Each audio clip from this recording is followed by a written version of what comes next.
Good day. My name is James Presley Ball, and I'm the town photographer. I'm a Daguerrean photographer. And in case you're not familiar with daguerreotype, well, let's put it this way.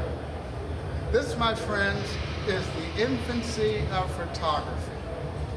Before daguerreotype, why, no one had a photograph.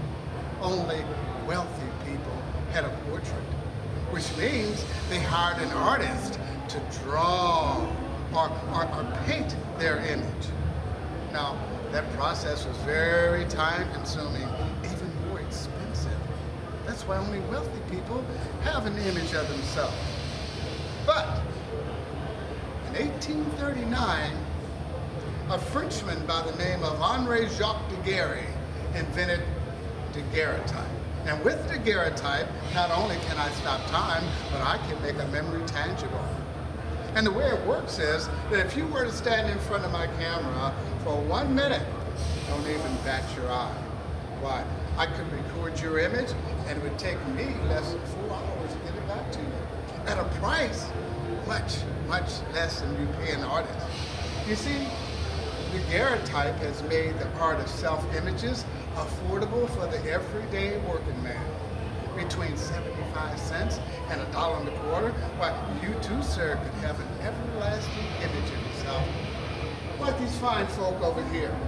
Come on over and take a look at them. Now tell me, when you look at the faces of these fine folk here, what do you notice that all the faces have in common?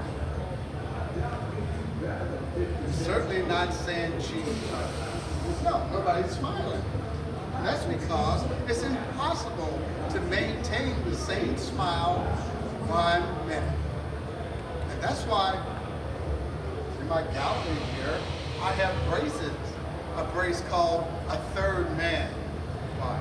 I can back into that brace that has a headrest, back support, and an armrest. Why, all you have to do is control the movement of your eyes. 1 minute. Notice, if you will, how awkward looking Mr. Brown's right arm is. How straight and erect his back, neck, and head is. It's because, well, I got a rock running up his back with a headrest on the end. In fact, everybody you see here is in a brace, one way or the other. Of course, now, there are some exceptions. Let's take the Nelson sisters here, Amy on the left and Katie on the right. Now, even though they're standing right next to each other, one of them's out of focus. No, there's one on the left. She moved. You see, the obvious question here should be, how did I get that little baby to remain still for a minute? Every day between the hours of 12 and 2, I run a special for children at price. Because every day between 12 and 2 is when the day is usually the brightest, which means exposure time is a lot less.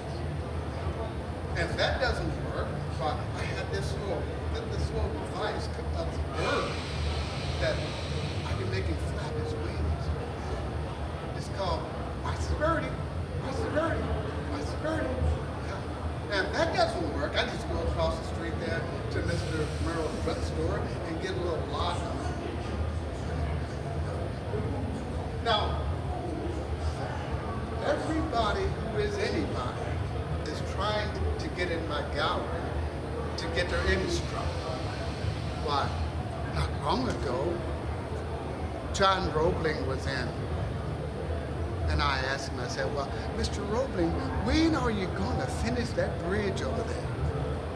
And he says, well, my dear Mr. Ball, if I finish that bridge now, why, old Johnny Reb could just waltz right on into Cincinnati. And whoever controls the Ohio River, the Mason-Dixon line, they control the whole place. He says, and then the people here in Cincinnati don't want that bridge across the river to Kentucky. too much riffraff going on over there.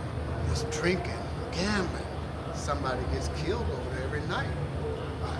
They don't want all that over here. And then there's Mr. Kennedy, the man who runs the ferry. Why, he keeps sabotaging the work on the bridge. And the riverboat captains. Why, they can't fathom a suspended structure of that magnitude. It's never been done anywhere in the world. Besides, how are they going to get their smokestacks up under there? Mr. Roebling assured me he could do it. He said, Mr. Ball, he says, when I get finished with this old bridge right here in Cincinnati, I'm going to Brooklyn and I'm going to build an even larger bridge. By golly, I bet he can do it too.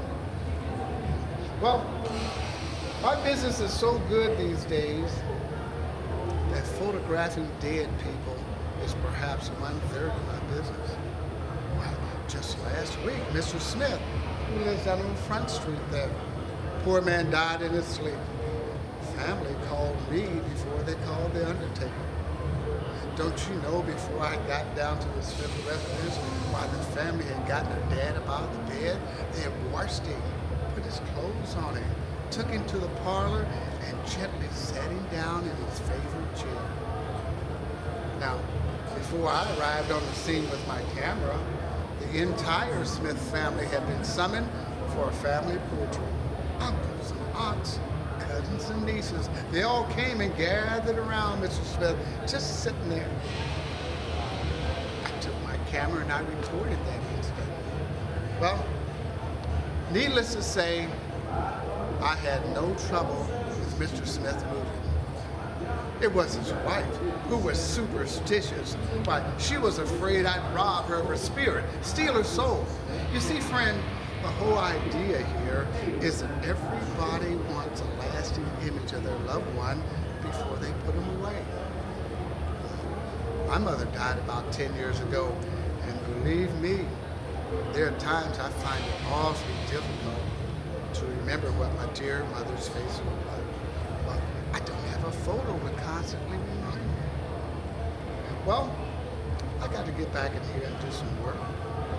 Been awful nice talking to you. And when you're ready to have your image struck, come on back and see Mr. Ball. Good day. Awesome. Okay. How about a quick, just introduce your real self. Bennie Butler. And I'm, I'm an interpreter.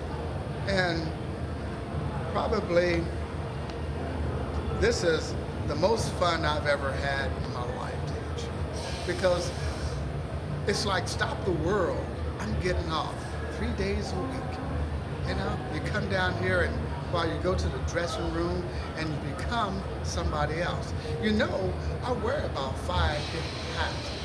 So who I'm going to be on what day, kind of it's up to me. Yeah, or what era I'm going to be in. You see, the world is the same stage. It's just different actors. So when I come here, it's like, wow, I'm still in it. And people come and share their information. It's a lot of fun. So when you're ready to come to the museum, be sure and look for me. I'll be here.